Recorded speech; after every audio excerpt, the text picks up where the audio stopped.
had a real desire to go and visit Manchester, the ground zero, if you like. And travel in those days was not very straightforward. You'd have to get a train to the Belgian coast, ferry to Dover, a slow train to London Victoria, a coach from London Victoria coach station to Manchester, and then you were there, and you were suddenly there. I knew quite soon that I wanted to live there.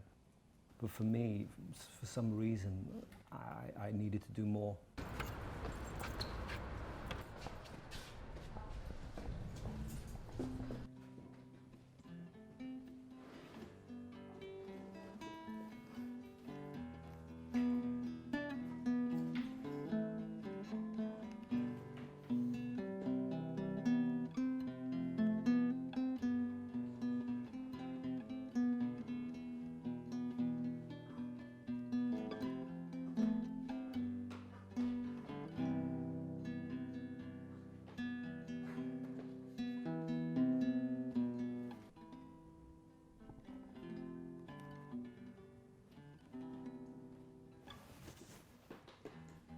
Well, here it is, Liverpool Philharmonic, 12th of May 2006. He was dressed in yellow, he had a yellow shirt. And I was in row, where was I?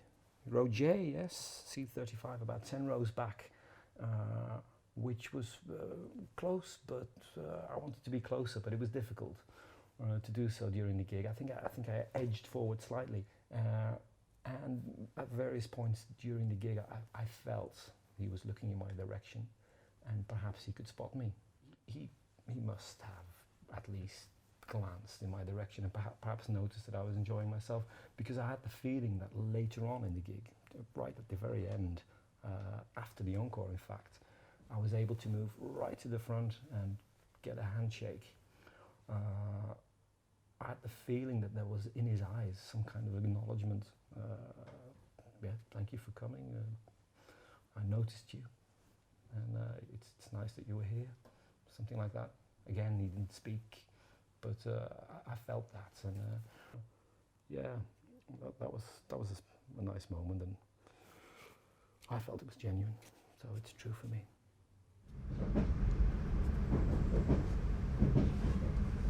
He imbibed Duvel, and he watched football in here apparently.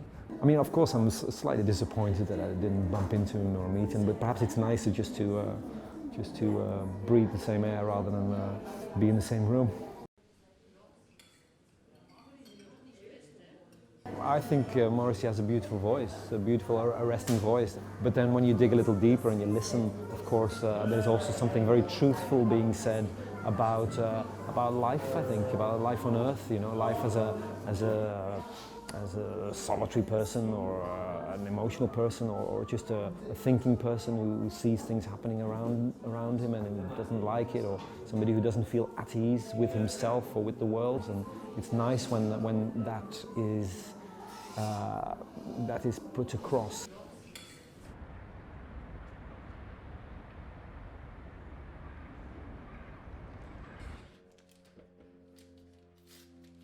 Those sentiments of being alone, aloof, on your own, misunderstood.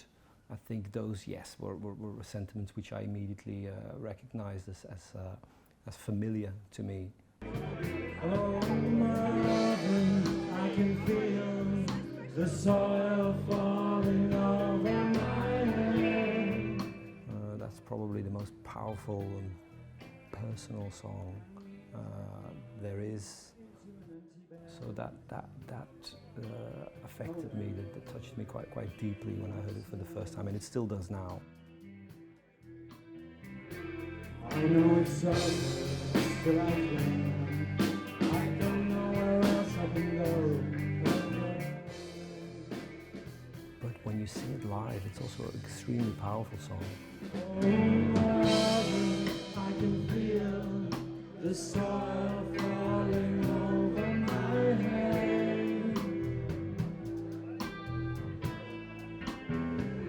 See the sea wants to take me, The knife wants to cut me. Do you think you can help me? Although there was a period, I think it was around the time when he disappeared to Los Angeles, sort of the late 90s, early 2000s, where I stopped listening to Morrissey and the Smiths for a while, because I felt it was, I don't know, perhaps not a relevant, not as relevant as it once was. And for a moment I thought perhaps I've lost interest completely. I'm not sure, maybe I'm over it. But no, it was just a brief break, and I quickly got on board again, I suppose.